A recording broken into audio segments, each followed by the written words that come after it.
자, 이번 시간에는 아마존 클라우드 EC2 환경에 배포해 놨었던 카프카 클러스터를 로컬 환경에서 보다 쉽게 사용하고 테스트해 볼 수 있도록 VS 코드로 연동해 보겠습니다. 먼저 로컬 환경에 있는 호스트 파일을 편집해 줄 겁니다. 명령어로는 sudo vim private 디렉토리 밑에 있는 etc 디렉토리 밑에 있는 호스트 파일을 열어주시면 되고요. I를 눌러서 편집 화면을 활성화해 주신 다음에 이 아래쪽에다가 카프카 서버 세대의 IP를 넣어주도록 하겠습니다. 먼저 아마존 클라우드 EC2 대시보드 화면에서 카프카 01번 서버의 프라이빗 IP 주소를 복사해서 이렇게 넣어주시면 되고요. 저는 카프카 01이라고 적어주도록 하겠습니다. 그리고 똑같이 02번의 서버도 적어주시면 됩니다. 카프카 02번이라고 써주시면 되고요. 그 다음에는 카프카 03번의 프라이빗 IP를 적고서 이렇게 카프카 03번이라고 적겠습니다. 그 다음에는 저장하고 나오시면 되고요. 그리고 제가 사용하고 있는 로컬 환경에서 카프카 클러스터로 접근 가능하도록 9092번 포트를 연동해 주도록 하겠습니다. 아마존 클라우드 네트워크 및 보안에서 보안 그룹을 선택을 해주시고 제가 사용하고 있는 혹은 각자 사용하고 있는 하둡 에코시스템이라는 VPC 보안 그룹을 선택해 주신 다음에 우측 하단에 있는 인바운드 규칙 편집을 눌러 주시면 됩니다. 그리고 화면 아래쪽으로 이동해서 규칙 추가를 눌러 주신 다음에 포트 범위는 9092라고 지정을 해 주시고 그 다음에 소스 유형에는 사용자 지정에서 내 IP를 눌러서 본인의 IP만 접근 가능하도록 설정을 해주시면 됩니다. 저는 IP가 공개되기 때문에 anywhere IPv4로 입력을 해서 전체 개방을 하도록 하겠습니다. 그리고 여기 설명에는 카프카 브로커스 포트라고 적어주도록 하겠습니다. 그리고 규칙 저장을 눌러서 적용을 하시면 이제부터 아마존 클라우드에 배포되어 있는 카프카 클러스터의 브로커로 접속이 가능한 상태가 된 겁니다. 그 다음에는 VS 코드를 열어서 카프카를 사용할 수 있는 툴을 깔아주도록 하겠습니다. 저는 현재 경로인 유저 디렉토리 밑에 jmkim 디렉토리 밑에 데스크탑 디렉토리 밑에 카프카 디렉토리 내에서 코드.이라는 명령어를 통해서 VS 코드를 실행해 주도록 하겠습니다. 그리고 저 같은 경우는 이미 카프카 툴을 다운로드 받았기 때문에 왼쪽에 카프카 아이콘이 보이지만 처음 시작하시는 분들은 이쪽에 확장 버튼을 눌러서 마켓플레이스에다가 카프카라고 검색을 해주시면 됩니다. 그리고 나서 Tools for Apache Kafka라는 툴을 선택해 주시면 되고요. 이쪽에 설치라는 버튼이 활성화되어 있으면 설치 버튼을 눌러서 카프카 툴을 깔아 주시면 됩니다. 그리고 설치가 완료되신 분들은 왼쪽에 카프카라는 아이콘을 눌러 가지고 현재 화면을 틀어 주시면 되고요. 여기서 Add New 클러스터를 눌러 주시면 됩니다. 그리고 카프카 클러스터 이름에는 저 같은 경우는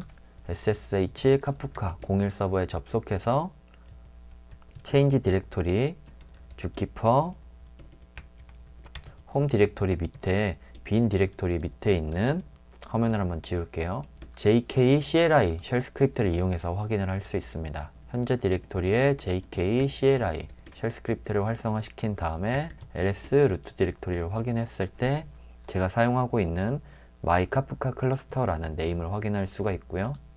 이걸 복사해서 여기다가 붙여 넣어 주도록 하겠습니다. 그리고 부트스트랩 서버에는 아까 지정했었던 카프카 01 그리고 9092번과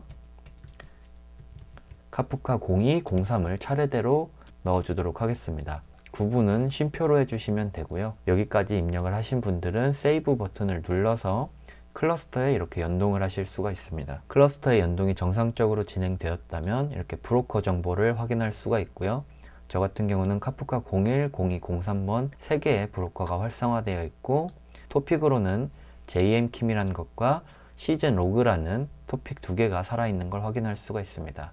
그리고 각 토픽이 파티션이 몇 개고 레플리카는 몇 개로 지정되어 있는지도 이렇게 확인이 가능하고요. 각 토픽에 접혀 있는 메뉴를 확인해 보시면 콘피그 메뉴에서 펼쳤을 때 이렇게 기본 속성들을 확인하실 수가 있습니다. 그리고 이 아래쪽에 컨슈머 그룹스라는 메뉴를 통해서 현재 활성화되어 있는 컨슈머 그룹의 이름도 확인을 하실 수가 있습니다. 그러면 VS 코드로 토픽을 생성하고 해당 토픽에 데이터를 넣고 소비하는 것까지 테스트해 보겠습니다. 일단 이 콘피그 메뉴는 접어주도록 하겠습니다. 그리고 여기 보이시는 토픽스라는 메뉴 오른쪽에 플러스 버튼이 있는데 이 플러스 버튼을 누르면 카프카 틀수 메뉴에다가 topic name is required 라는 경고창과 함께 토픽 이름을 넣을 수 있는 화면이 활성화가 됩니다. 저는 테스트 topics라는 토픽 이름을 넣어주도록 하겠습니다. 그리고 엔터를 눌러주시면 파티션 개수를 지정할 수 있는 메뉴가 뜨고요. 저는 여기서 3이라고 지정을 하고 엔터를 누르도록 하겠습니다.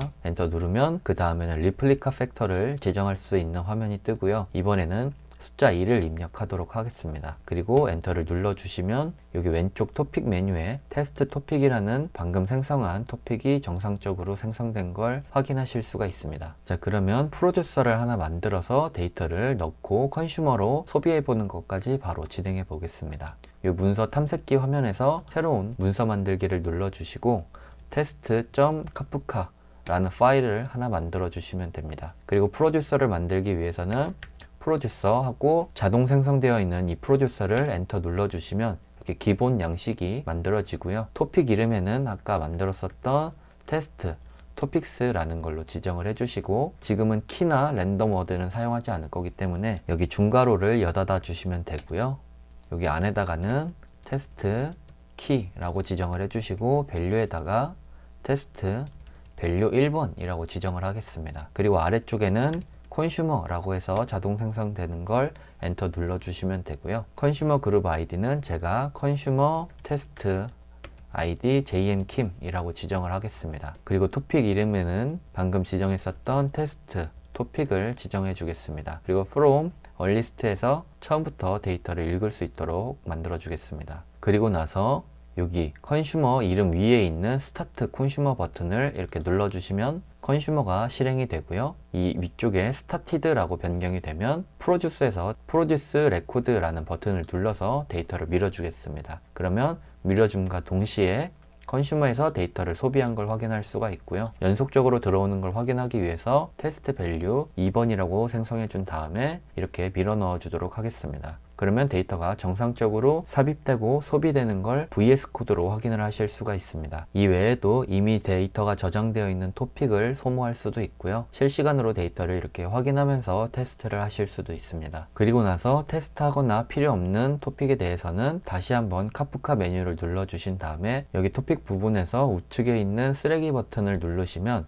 해당 토픽을 삭제할 거냐는 메시지와 함께 딜리트 버튼이 활성화됩니다. 그렇게 하고 딜리트 버튼을 누르시면 토픽이 정상적으로 삭제된 걸 확인하실 수가 있습니다. 토픽 역시 만들어지고 삭제된 걸 확인하시려면 주키퍼 쉘을 활성화해 주신 다음에 여기서 ls 루트 디렉토리 밑에 있는 my kafka 클러스터 그리고 브로커에다가 토픽이라는 메뉴를 확인해 주시면 되고요. 현재 보이시는 것처럼 jmkim 시즌 로그스 테스트 토픽이라고 활성화되어 있는데 이 이유는 방금 삭제했지만 여기서 컨슈머가 살아있기 때문이고요. 이 컨슈머를 멈춰 주시면 마지막 데이터가 들어간 테스트 토픽이 다시 활성화가 되고 그 다음에 다시 한번 쓰레기 버튼을 눌러서 딜리트 버튼을 누르신 다음에 주키퍼 쉘에서 같은 명령어를 확인해 보시면 이번에는 토픽이 삭제된 걸 확인하실 수가 있습니다.